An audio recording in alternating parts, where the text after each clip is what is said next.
ಇವತ್ತು KR ಪೇಟೆ ತಾಲೂಕು ಹೊನ್ನೇನಹಳ್ಳಿ ಗ್ರಾಮದ ಶಂಕರಪ್ಪ ಎಂಬವನಿಗೂ ಹಾಗೂ ಅದೇ ಗ್ರಾಮದ ದೇವರಾಜನ ಸಹೋದರಿ ಸೌಭಾಗ್ಯವತಿ ವಿನೀತಾ ಎಂಬ ವಧುವಿಗೂ ಗುರು ಹಿರಿಯರು ನಿಶ್ಚಯಿಸಿದ್ದಾರೆ.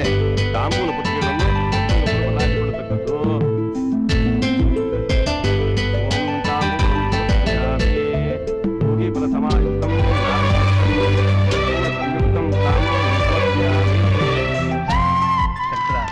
ನಿನ್ ಮನ್ಸು ಹೇಗಿದೆಯೋ ಅದೇ ತರ ಎಲ್ಲ ಚೆನ್ನಾಗಿ ನಡೀತು ಕಣೋ.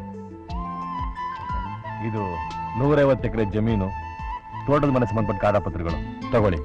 ಅಯ್ಯೋ ಇದೆಲ್ಲ ನನ್ಗೆ ಯಾಕೆ ಬೇಡಿ. ಹಾಗಂದ್ರೆ ಹಾಗೆ, ಇದು ಯಾವತ್ತಿದ್ರು ಅವಳಿಗೆ ಸೇರ್ಬೇಕಾದ್ದು.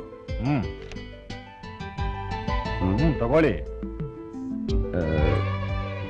ಪರವಾಗಿಲ್ಲ ತಗೊಳ್ಳಿ.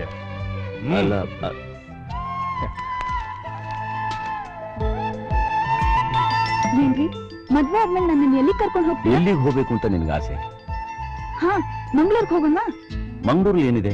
ಅದೇ ಸಮುದ್ರ ಇದೆಯಲ್ಲ. ನೀನ್ ಹೂ ಅಂದ್ರೆ ಆ ಸಮುದ್ರ ನಾನು ಇಲ್ಲೇ ತಂದ್ಬಿಡ್ತೀನಿ. ಸುಮ್ನೆ ತಮಾಷೆ ಮಾಡ್ಬೇಡಿ, ಕರ್ಕೊಂಡು ಹೋಗ್ತೀರಾ ತಾನೆ? ಖಂಡಿತ. ಅಣ್ಣ ಅಣ್ಣ, ನಾ ಇದಕ್ಕೆ ಹೋಗ್ಬೇಕು, ತುಂಬಾ ಅವಸರ ಆಗ್ತಿದೆ. ಎಲ್ಲೋಬೇಕಣ್ಣ? ನೋಡು, ಹಿಂದೆ ಹೋಗು, ಅಲ್ಲಿ ಟಾಯ್ಲೆಟ್ ಇದೆ. ಎಲ್ಲಿದೆ ಅಂತ ಗೊತ್ತಿಲ್ಲ, ನೀವೇ ತೋರಿಸ್ತೀರಾ? ನೀನೇ ಹಿಂದೆ ಹೋಗು, ಗೊತ್ತಾಗತ್ತೆ. ನಂಗೆ ತುಂಬಾ ಅವಸರ ಆಗ್ತಿದೆ, ನೀನೇ ಕರ್ಕೊಂಡು ಹೋಗೋಣ. ಅಯ್ಯೋ ಪರವಾಗಿಲ್ಲ, ನಾನ್ ಕರ್ಕೊಂಡು ಹೋಗ್ತೀನಿ. ಬರಾಜ ಬಾ.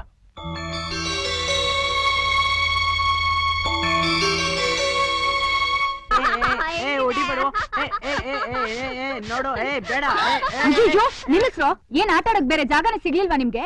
ಇಳಿರೋ ಕೆಳಗೆ, ಹೋಗ್ರ ಆಚೆ ಹೋಗ್ರೋ. ಗೊತ್ತಿಲ್ದೆ ತಪ್ಪು ಮಾಡ್ಬಿಟ್ವಿ, ಕ್ಷಮಿಸಿ. ಅದಕ್ಕೆ ಈಗ್ಲೇ ನಿಮ್ ಬುದ್ಧಿ ಎಲ್ಲ ನೋಡ್ಬಿಟ್ಟೆ, ಇನ್ ಮುಂದೆ ಏನೇನ್ ಅನ್ಭವಿಸ್ಬೇಕು.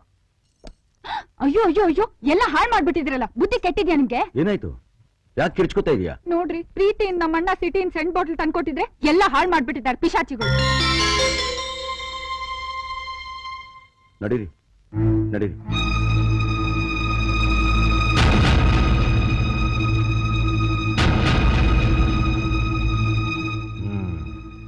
ಏನಮ್ಮ, ಶಂಕರನ್ ತಮ್ಮಂದ್ರ ಗಲಾಟೆ ಶುರುವಾಯ್ತಾ? ಅಬ್ಬಬ್ಬಬ್ಬಾ, ಆ ಹುಡುಗ್ರ ಕಾಟ ತುಂಬಾ ಆಗೋಗಿದೆ. ಮದ್ವೆ ಆದ ಕೂಡ್ಲೆ ಮೊದ್ಲು ಆ ಶನಿಗಳನ್ನ ಹಾಸ್ಲಿಗೆ ಕಟ್ಬೇಕು, ಆಗ್ಲೇ ನನಗೆ ನೆಮ್ಮದಿ. ಶಂಕರನ್ ಪ್ರೀತಿ ಮಾಡಿದ್ಮೇಲೆ ಇದನ್ನೆಲ್ಲ ಸಹಿಸ್ಕೊಳ್ಳೇಬೇಕು. ಯಾರು ಏನು ಮಾಡಕ್ಕಾಗಲ್ಲ. ನಿನ್ ಹಣೆ ಬರಹಮ್ಮ.